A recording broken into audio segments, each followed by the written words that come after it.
अब फैक्टराइजेशन का एक स्टेप और आगे हम लोग चीज़ों को समझने वाले हैं। सबसे पहले 7 यहाँ पर आ गया। अब दिमाग में ये बात आएगी कि मैम आपने तो बताया था कि लास्ट नंबर जो है आप उसको तोड़िए, ब्रेक करिए और यहाँ का साइन देख करके उसके अकॉर्डिंग ये बीच का नंबर लाइए। अब यहाँ प्रॉब्लम ये है कि जितने भी क्वेश्चंस मैंने आपको प्रैक्टिस कराए वो यहाँ पर कोई भी कांस्टेंट नहीं था, बट यहाँ पे एक कांस्टेंट है, वो है 7। तो जब भी ऐसा हो आप सारा प्रोसेस वही करेंगे, लेकिन पहले सबसे पहले 7 को 6 से मल्टीप्लाई करेंगे। आइए आता है 42। तो 42 को आपको ऐसे ब्रेक करना है कि माइनस करने पे 19 आ जाए 42 को। तो अब हम लोग 42 को पहले आराम से इसको आप एलसीएम लेके फैक्टर कर लीजिए, तोड़ लीजिए बहुत आराम से, ऐसे कर लीजिए।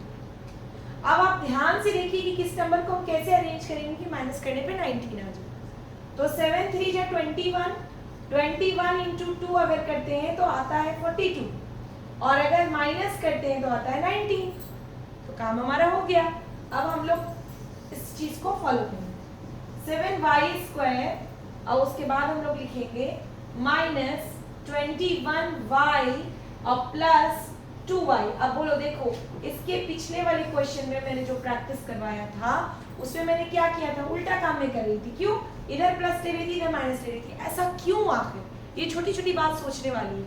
ऐसा इसलिए बचा कि माइनस यहाँ है तो अगर प्लस माइनस माइनस होता है तो बड़े वाले का साइन ऊपर लिखाता है, तो माइनस आना चाहिए क्योंकि क्वेश्चन में 19 के साथ माइनस है। तो इस बात को ध्यान रखना है कि कब हमको प्लस लेना है और कब हमको माइनस लेना है।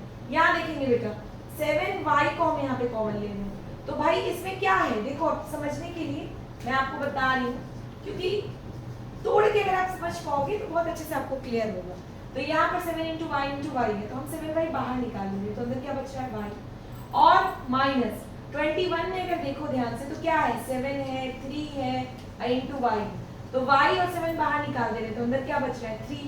अब इसमें प्लस है, प्लस 2 बाहर निकाल रहे हैं तो अंदर क्या बच रहा है y और 6 को बेटा हम क्या लिख सकते हैं 2 इंटू 3, तो यहाँ क्या लिख रहा है -3।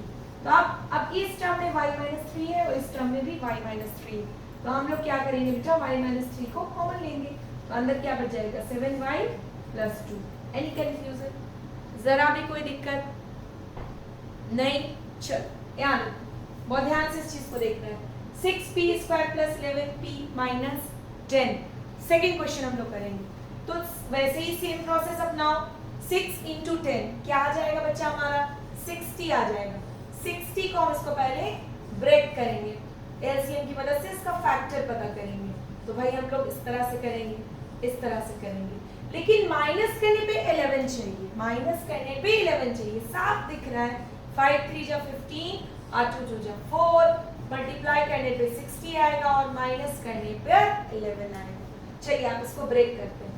6p² + 15p। देखो अब यहाँ मैंने वहां पे बड़े नंबर में मैंने माइनस किया था, बट यहाँ पे बड़े नंबर में प्लस किया। क्यों? क्योंकि क्वेश्चन में प्लस है, तो माइनस करने पे पॉजिटिव आना चाहिए। अब यहाँ लेंगे हम लोग -4p - 10। अब बच्चा देखो यहाँ से हम लोग क्या कॉमन निकाल सकते हैं, इसको ध्यान से देखो, ब्रेक करके इसको क्या तुम लिख सकते हो। जानबूझकर मैं ब्रेक कर रही हूँ कि आप अच्छे से चीजों को समझ पाओ। 2 into 3 into p into p। इसको बच्चा आप क्या लिख सकते हो, इसको भी देखो ध्यान से, आप इसको भी लिख सकते हो 3 इंटू 5 इंटू p। तो आप इसमें से अगर कॉमन लोगे बेटा, क्या कॉमन ले सकते हो, यहाँ ध्यान दो, हम लोग यहाँ पर से ले सकते हैं 3p। तो 3p जब हम कॉमन ले लेंगे तो यहाँ आएगा 2p बच जाएगा हमारे पास। देखो इसमें से आप 3p बाहर निकालिए, 2p बच गया। अब यहाँ पर से अगर आप 3p बाहर निकालिए तो क्या बचा 5। अब यहाँ से आप क्या कॉमन ले सकते हो, 2 कॉमन ले सकते हो, -2, क्योंकि हमें दोनों पॉजिटिव नंबर चाहिए, दोनों सेम आएगा तभी हम कॉमन ले पाएंगे। तो हम लोग यहाँ पे क्या लिखेंगे 2p और यहाँ पे क्या लिखेंगे +5। अब देखो इस टर्म में 2p + 5 और इस टर्म में भी 2p + 5, तो 2p + 5 को हम ऐसे बाहर कर दिए और अंदर क्या बच गया बच्चा 3p और -2। तो ये आपका आ गया आंसर। मैंने कोशिश किया कि RS अग्रवाल के क्वेश्चंस को लेकर के मैंने आपको एक्सप्लेन किया। अगर आपको किसी भी बुक से अगर चाहिए कि मैम इसका सॉल्यूशन आप बता दीजिए तो आप मुझे एक बार बताइए, उसका सॉल्यूशन मैं जल्द से जल्द अपलोड करूंगी।